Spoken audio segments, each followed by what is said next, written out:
नमस्कार दोस्तों, बात करेंगे एनल फिस्टुला के बारे में। एनल फिस्टुला क्या है, इसके कारण क्या हैं, इससे बच कैसे सकते हैं, पहचानते कैसे हैं और इसका ट्रीटमेंट कैसे कर सकते हैं। अंत में बात करेंगे कुछ ऐसे प्रिकॉशंस की जिसकी मदद से शायद आप इससे बच सकें। एनल फिस्टुला का मतलब है कि एनल कैनाल के साथ एक नया रास्ता बन गया है, जिसका एक एंड यानी इंटरनल ओपनिंग एनल कैनाल के अंदर है और दूसरा एंड यानी एक्सटर्नल ओपनिंग एनल कैनाल के बाहर है। यानी कि ये कम्युनिकेशन है जिसका एक एंड एनल कैनाल के अंदर है जिससे इन्फेक्शन बाहर आता है और दूसरा जो एंड है वो जस्ट एनल कैनाल की स्किन के आसपास किसी जगह पर एक ओपनिंग बन गई। इसके कारण क्या है?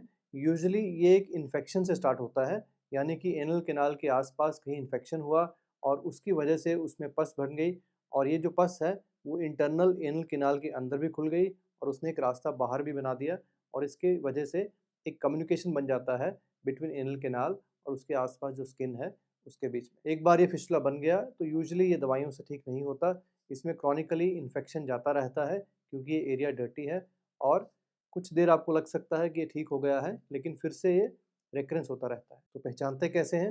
वेल, पेशेंट्स फ़ील करते हैं कि उन्हें एनल कैनाल के आस-पास सिवियर पेन हो रही है और कुछ दिनों के बाद वहाँ पर एक स्वेलिंग होती है जो आफ्टर अ व्हाइल फट जाती है और उसमें से गंदा पानी या पस बाहर आती है। जैसे ही ये स्वेलिंग फटती है, उनके सिम्पटम्स यानी पेन जो है वो कम हो जाती है और उन्हें लगता है कि प्रॉब्लम ठीक हो गई है।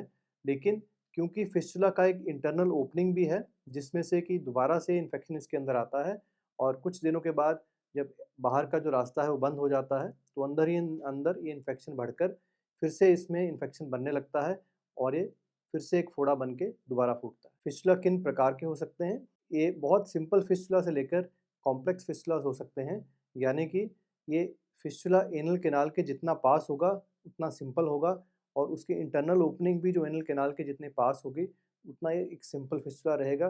लेकिन जैसे-जैसे ये एनल कैनाल से दूर होता जाएगा या अंदर की तरफ डीप होता जाएगा, तो फिस्टुला और ज़्यादा मुश्किल होगा ठीक करने में और कई बार इसके अंदर कई सारी ब्रांचेज़ बन जाती हैं, जिसकी वजह से भी इसे ठीक करना मुश्किल हो जाता है। तो रिकमेंडेड है कि इसका ट्रीटमेंट आप जल्दी से जल्दी करवाइए, इससे पहले कि एक सिंपल फिस्टुला एक कॉम्प्लेक्स फिस्टुला में कन्वर्ट हो जाए और इसकी ट्रीटमेंट और डिफ़िकल्ट हो जाए। ध्यान रखने वाली बात ये भी है, जो फर्स्ट सर्जरी है, वही आपका बेस्ट शॉट है टुवर्ड्स अ सिंपल क्योर। अगर पहला ऑपरेशन ठीक नहीं हुआ, तो हो सकता है कि उस वजह से मल्टीपल ब्रांचेज़ बन जाएँ और दूसरा ऑपरेशन भी फ़ेल होने का चांस बढ़ जाए। तो सबसे पहले जब आप इसका ट्रीटमेंट करवाएँ, तो एक अच्छे सेंटर से करवाएँ, ताकि इस चीज़ की प्रोबेबिलिटी ज़्यादा रहे कि पहले ही ऑपरेशंस में ठीक हो जाए और दोबारा इसकी सर्जरी की ज़रूरत ना रहे। जो ट्रेडिशनल सर्जरी है, उसमें मानिए कि ये जैसे फिस्टुला है और ये ऊपर नॉर्मल स्किन है, तो हम नॉर्मल स्किन को काट कर वहाँ तक जाते हैं जहाँ तक फिस्टुला है, उसको हम साफ़ करके इसका जो गंदा टिश्यू है उसे निकाल देते हैं और धीरे-धीरे ये स्किन जो है दोबारा भरने लगती है, जुड़ने लगती है। इसमें प्रॉब्लम ये है कि इसकी हीलिंग होने में टाइम लग जाता है। इस एरिया में हम स्टिच नहीं लगा पाते और इसमें ड्रेसिंग नहीं कर पाते, इसे साफ़ नहीं रख पाते। इसके लिए इसकी हीलिंग में लंबा टाइम लग जाता है। कई बार कई महीने लग जाते हैं फिस्टुला को ठीक होते-होते और इस चीज़ पे भी डिपेंड करता है कि जितना ये डीप होगा, इसकी ओपनिंग्स जितनी अंदर डीप होंगी और एनल कैनाल से जितनी दूर होंगी, उतना ज़्यादा हमें इसे खोलना पड़ेगा और उतना ज़्यादा टाइम लगेगा इसे भरने में। इसके अलावा जो मॉडर्न टेक्निक्स में हम लेज़र यूज़ कर सकते हैं, जिससे कि अगर ये फिस्टुला है, तो हम इसे पहले क्लीन कर इसकी इंटरनल ओपनिंग को बंद कर देते हैं और बाहर वाली ओपनिंग से एक लेज़र फाइबर अंदर डालकर इस सारे के सारे फिस्टुला ट्रैक को लेज़र से बंद कर देते हैं, ताकि ये सिकुड़ जाए, इसके अंदर का गंदा टिश्यू जो है वो ख़त्म हो जाए और ये बहुत जल्दी भरने लगे, हील करने लगे। इसमें फ़ायदा ये है कि इसमें कोई कट नहीं लगता, जो ऊपर वाली स्किन है वो नॉर्मल रहती है, आपके ऑर्गन्स को, इस एरिया को कोई डैमेज नहीं होता। फीकल इनकॉन्टिनेंस यानी कि बाद में आप मोशन का जो कंट्रोल है वो ख़राब होने का रिस्क नहीं रहता, कि हम इसमें कोई भी मसल को काट नहीं रहे हैं। इसके बाद आपको बड़ी-बड़ी ड्रेसिंग्स भी नहीं करवानी पड़ती। ध्यान बस यही रखना है कि एक्सटर्नल ओपनिंग को ओपन रखिए, उसमें ईयरबड डालकर या किसी और मेथड से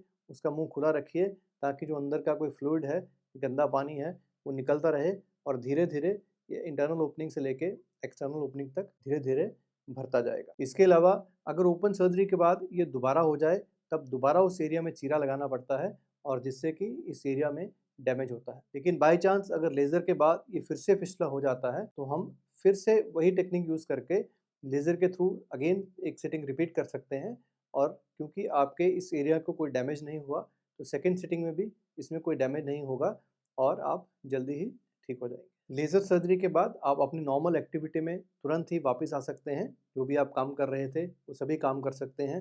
कोई रेस्ट की ज़रूरत नहीं है क्योंकि इसमें कोई भी इंसिजन या कट नहीं लगता। कट ना लगने की वजह से ऑपरेशन के बाद पेन भी बहुत कम रहती है और पेशेंट अपनी रूटीन एक्टिविटी में इमीडिएटली वापस आ सकता है। अंत में बात करेंगे कि फिस्टुला होने से कैसे बचें। अगर आपको एनल कैनाल के अराउंड कोई भी स्वेलिंग फील हो रही है तो तुरंत ही इसका इलाज कराइए, डॉक्टर के पास जाइए। ये एक पस कलेक्शन हो सकती है। अगर इसका ट्रीटमेंट अर्ली नहीं करते तो बाद में ये बढ़कर फिस्टुला बन सकता है। कोशिश कीजिए कॉन्स्टिपेशन अवॉइड हो। जब भी मोशन की फीलिंग आए इमीडिएटली टॉयलेट जाइए, उसे होल्ड नहीं कीजिए और अपनी डाइट में फाइबर अच्छा रखिए, पानी अच्छा रखिए।